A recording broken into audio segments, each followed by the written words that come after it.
Hello, everybody. Welcome to Southern Section this week. I'm Connor Morissette. And I'm Claudette Montana. Today we are here at Mira, Costa High School, where earlier we caught up with two members from the girls' volleyball program. And before that, I had the chance to travel to Bellflower High School to catch up with our student athlete of the week. But like we do every episode, let's start off the show with some Week 2 high school football highlights courtesy of our friends from Bally Sports.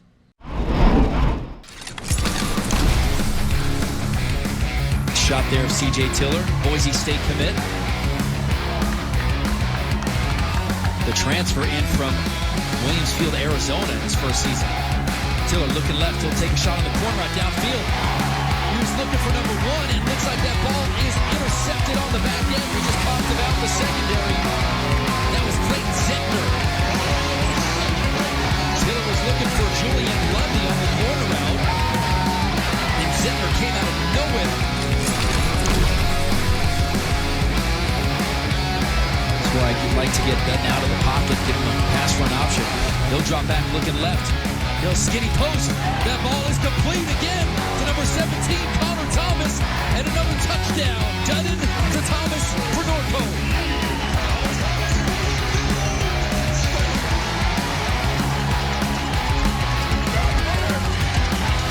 Gray draws a safety help in the slot. That opens things up one-on-one for Thomas on the outside. Great timing and location from Dutton.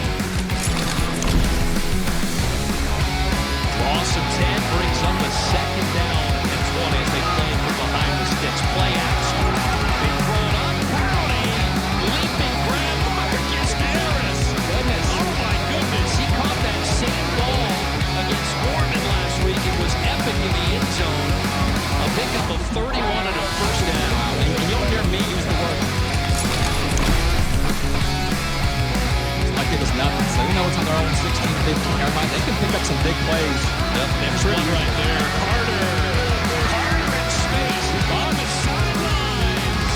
And Carter is gone for the touchdown. 73 yards.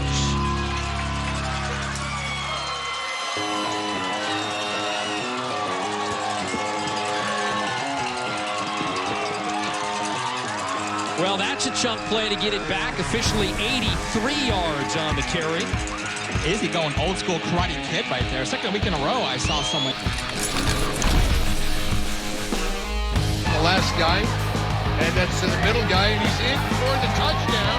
The Diablo strike first. That is number 50.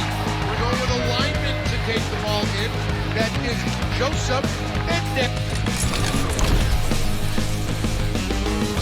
Loves it. She looks back up, deflected, picked off, and that's going to be Phoenix Tusa into the end zone for the touchdown.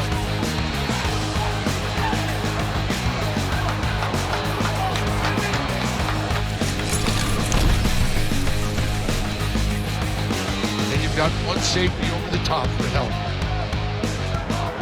Samanta. Matthews across.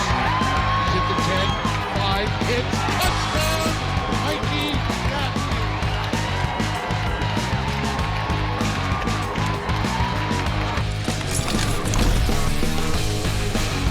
When called upon, they need to know what to do and execute. Third and short here. Inside the red zone. And it's Frazier who goes right and cuts back. He's got their first down. Still on his feet to the end zone. And it's a touchdown, Modern Day. It's that different level of burst right there, right? With Frazier. I mean, that's what 10-7 speed looks like.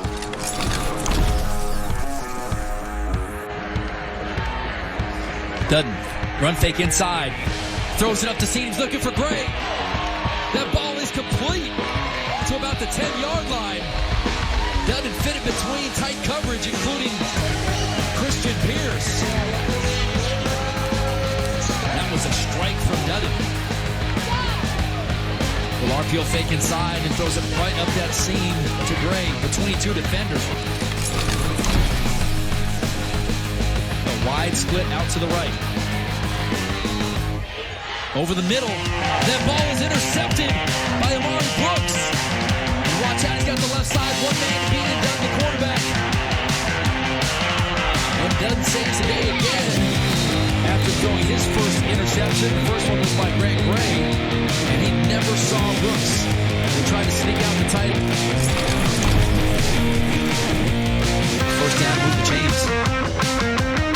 They'll fake it. The slingshot over the middle, ball's complete to Harris. Harris, watch out.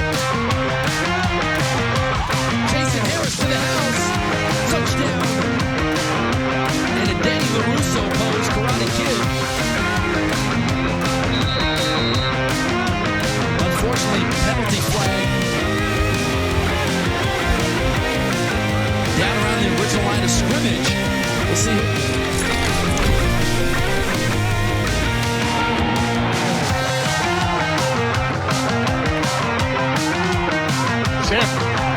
Touchdown, Holly! Kevin Sample. 10 yards out.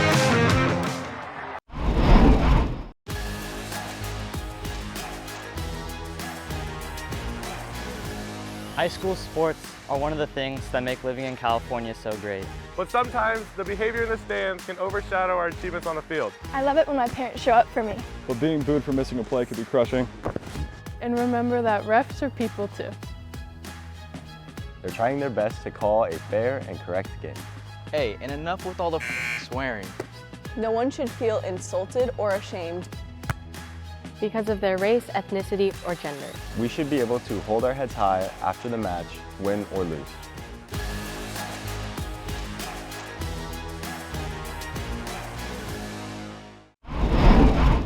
All right, last week, Connor covered Modern Day Football's win over Corona Centennial and later caught up with the player of the game, Leviticus Sua. Connor, take it away. Leviticus, a safety for you tonight. You don't score many points as a defensive player. How did that one feel? Oh, man, it was a great feeling. Our D-line did a great job of opening that hole for me, and I was just glad I was able to make the play for the team. So I was in the end zone behind you on that play. When you faked that blitz, like showed that you were going to bring the pressure, were you surprised that they didn't check out of that play? Were you surprised that you had a free pass right to the running back on that? So me, I really tried to delay it as much as possible, but still get the best jump on it as I can, so they won't be able to check that I'm blitzing, so I was able to get that open blitz. Did you expect to win by this large a margin? I know at the end it got a little closer, but 29-7 at halftime. Was this group's expectation? Did you think you could win by this big of a margin? Going into the game, we weren't really thinking about the score. We were just trying to play our brand of football. And I know once all our guys are on the same page, everyone's doing their job, I feel like we're unbeatable. Yeah, defensively, besides that one big touchdown run by Izzy Carter, you guys really locked it down. How proud of your defense are you tonight? Man, we have a great group of guys, really a lot of selfless guys. We don't have people who want to think about themselves, selfish players. They want to play for the guy next to them. And a big thing we have on defense is trust. So if one guy messes up the gap, then they could bust for 80 yards. You never know. But, yeah, good team defense, and this opportunity to play such a great group of guys, like, it's once in a lifetime. And then the last thing, Elijah Brown with a big game, Marcus Brown with a big game, catching 3 touchdowns. What's it like to watch your teammates on offense do so well? Man, I was definitely excited tonight because usually we're on the TV watching our film, but we had some quicker drives, so we were able to come back and cheer on our offense. Just a great feeling. We see them in practice every day, putting in that hard work, grinding just like the defense, and getting to see it develop into the game. It's great. That's Leviticus Sua, modern-day linebacker, defensive player of the game for the Monarchs tonight. Leviticus, thanks so much. Thank you. All right, joining me now for our segment called Learning from the Pros is Charlie Fuerbringer. And look, you guys beat my Marymount Sailors on Thursday. Congratulations to you. How special was it to get that win? I mean, we were able to play Marymount last year in our semifinals for both CIF and state, and they won. They were really good last year, and they're still really good this year. They have great coaches, great players all around.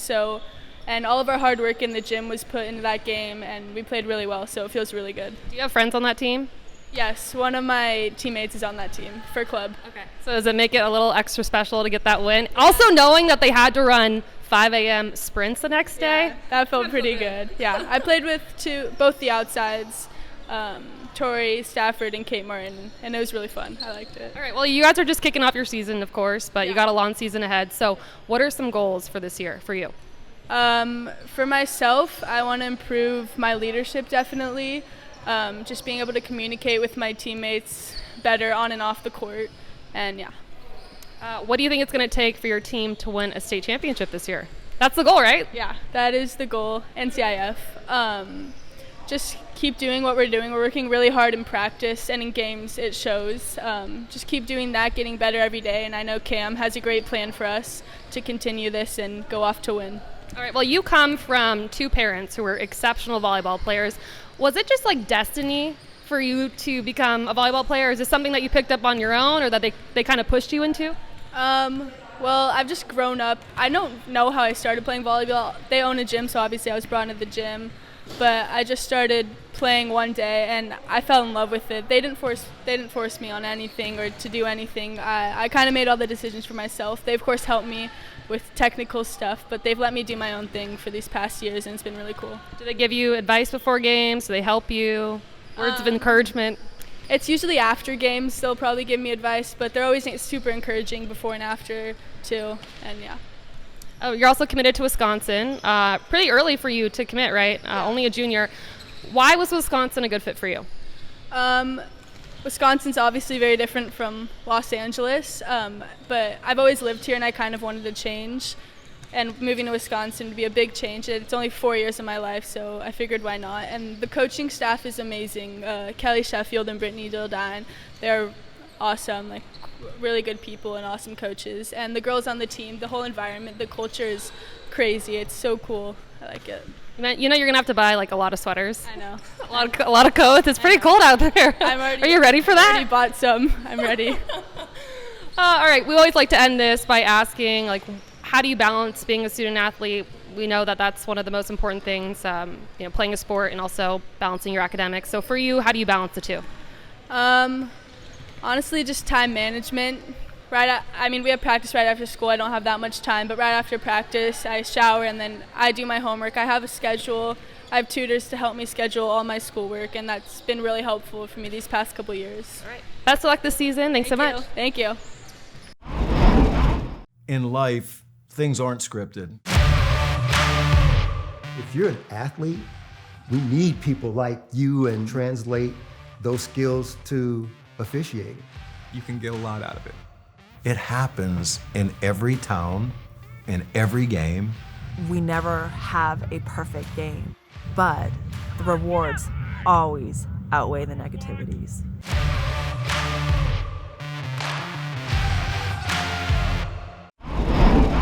Time for Coach's Corner here with girls volleyball coach at Mira Costa, Cam Green.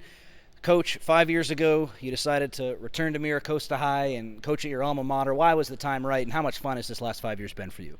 Well, first, it's been incredible. It's been a goal of mine, I think, since I left the boys' side, which was, a while ago. When I walked out of the gym, I thought, man, I really want to coach the girls someday. And, opportunities just present themselves at different times when the moment's right, is what I believe, So I definitely had a good run in the college game, but just something in the back of my mind was this, it would be really cool to work with the girls there and see what we can put together. So I just knew it was right, and the timing was perfect. They needed a new coach, so I just looked at that as a sign and was like, let's go. This year's team off to a great start last week, beating Marymount. At the end of the season, does this group have what it takes to get in that CIF championship mix, and what does it take to get there? Yeah. Well, I think most importantly, our girls think they can. Yeah. Whether or not I think they can, of course I do, but they do, which is huge. They also know that it's going to be a grind. Our league is incredible. There's 5 or 6 teams at the top already that all of them, I think, can win it. There's great coaching across the board in all these top programs. So to win it, everything's going to have to work out right. Like the ball's going to have to bounce your way. You got to get a little lucky sometimes. I think you got to outwork everybody else. So just having all the pieces together is what it's going to take. I mean, if you never know with injuries and whatnot. So if we have everyone together, I think we have a shot. And it's just going to depend on how we keep our heads. If we continue to believe that we can win, and we put in the work here, because this is really where it gets done. So and so far it's been good. So that part's huge. Give me a quick Bay League rundown. I mean, Redondo so good, you guys so good. What a tough volleyball league. I don't imagine there's a tougher one in the state, maybe even in the country. Yeah, traditionally it hasn't been as tough as it as it is now. Like for a while, Redondo was by far the best, and we were all struggling to compete with them. And PV now has their best team probably ever. When I talk to some of their players, they think so, and we definitely think so. It's the best team we've played against. So it's going to be an interesting league battle because those teams are very good. They all have dynamic players.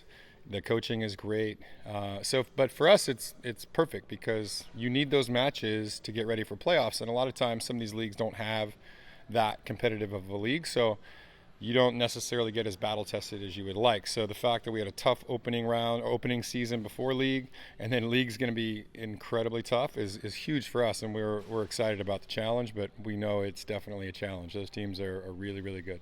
So PV has the best team they've had. How about your group in terms of the last 5 years? How does this group stack up compared to those squads?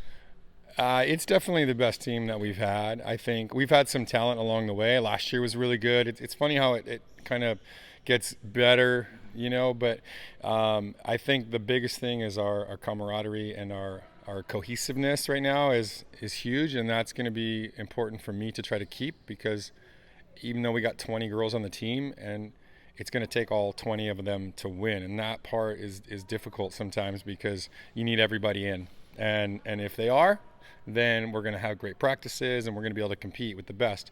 So that's the biggest challenge, but this is definitely the best group that I've had since I've been here, and we're excited. We just want to keep rolling. How many of the girls on the team know that in 1990 you won a CIF championship and in 92 you were league MVP? They might know that I won a championship in 90. I don't know about the MVP thing. I don't really talk about the stuff I did as a player, but it's cool if they know, just I think it adds a level of respect to know that I've kind of walked in their shoes in this, well, not in this building, but on this ground, so I think that part helps a lot. But like I said, I don't talk about it too much, and just if people ask or whatever. But yeah, it's pretty cool to be here after I've done that. Well, I got one more for you. What was your favorite memory from your time as a high school volleyball player here? It's kind of tough. I mean, obviously winning in 90, but I was a sophomore then. The battles we had against Loyola, I think, are always incredible just because it's such a massive thing in this community. It's kind of like Costa and Marymount on the girls' side. So it's kind of hard to pick one in terms of that, aside from winning. I mean, winning kind of trumps everything, but there's nothing like those Costa Loyola games, and so being a part of them as a player and as a coach was really special for me, and those are moments I'll never forget. Great. That's Mira Costa, girls volleyball coach Cam Green. Cam, thanks so much. Thank you. All right, earlier in the show, we showed you some football highlights. Now we're going to show you some girls volleyball highlights. So here are the top plays from Beverly Hills versus Santa Monica.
Here at Bellflower High School with this week's Student Athlete of the Week, Will Taylor. Will, 3-0 for the Bucs so far. What's been working so well for this group, and how much confidence do you have going into the rest of the season after this 3-0 start? I have a lot of confidence. The running game's working really well. Our passing game is all right, but our main thing is running. Our defense is holding it down. We need to get stronger in the secondary position, but overall we're doing pretty good. You playing running back, you're also playing linebacker. Do you have a favorite position out there? Do you like both equally? When I was younger, I used to play running back, and I just didn't think it was my thing, but coming up to 8th grade to varsity, I felt I was a lot bigger and running back was a lot easier, and it was more of a natural position, so that was pretty much it. What's prepared you to be on the field for not only all the offensive snaps but the defensive snaps? I imagine you got to be in pretty good shape. Take me through what's gotten you to this point. Before I started varsity, 2-3 years I've been training with the trainer and everything, working out, running, drills, using all the cones and everything like that. What's it like here at Bellflower High working under a new coaching staff, Jason, Keith Miller? They've been doing such a great job in Northern California. What's it like working with them down here in Southern California? It's pretty nice. I just transferred, so I've never worked with these coaches before, but they're really good. They push us a lot, and they make us work, and we can't slack off. How do you balance being a student athlete and you excel at both? How challenging is that? Just come out here and work every day, and then when I get home and I have the little bit of off time, couple hours, I get all my work done, and I could chill for like 3-4 hours, so it's not too challenging. I just have my trainer in the mornings. I come to go to school, football practice, get home, homework, and then I just chill for a little bit. Is there a college or pro player you model your game after, you try to be like? I really like Walter Payton. He was my main person I really liked back then, but I can't hold the ball with one hand because I don't want to fumble it, but I really liked Walter Payton. Wow, amazing. You don't hear too many kids shout out Walter Payton. That is amazing. What are your team goals this year as a squad? Like I said, team goals, but also individual goals for you. For my individual goals, I want to try to have at least 2,000 plus yards, 20 plus touchdowns, and I want to be over at least 75 tackles. I need it because I want colleges to see me. Even though I'm a freshman, I just need that exposure. But team goals, I want to overall win. I want to try to get to the playoffs. I want to win the playoffs and everything. I want our team to get better. It's a lot of people's last season here, so I want everyone to put in their maximum effort and go as far as they can. I know it's only been 3 games for you, but do you have a favorite memory from this season so far? Favorite memory, shoot. Maybe a touchdown or a big hit? My favorite memory probably is my dad yelling at me at the sidelines and just always making sure I'm focused and know if I did anything wrong, how to correct it. Last thing for you, you have these lofty goals as a team and as an individual. What's it going to take to accomplish those goals in your opinion? Just put in hard work every day at practice, got to eliminate the mistakes, and just hard work. That's this week's Student Athlete of the Week. Will, thanks so much. Yeah, no problem.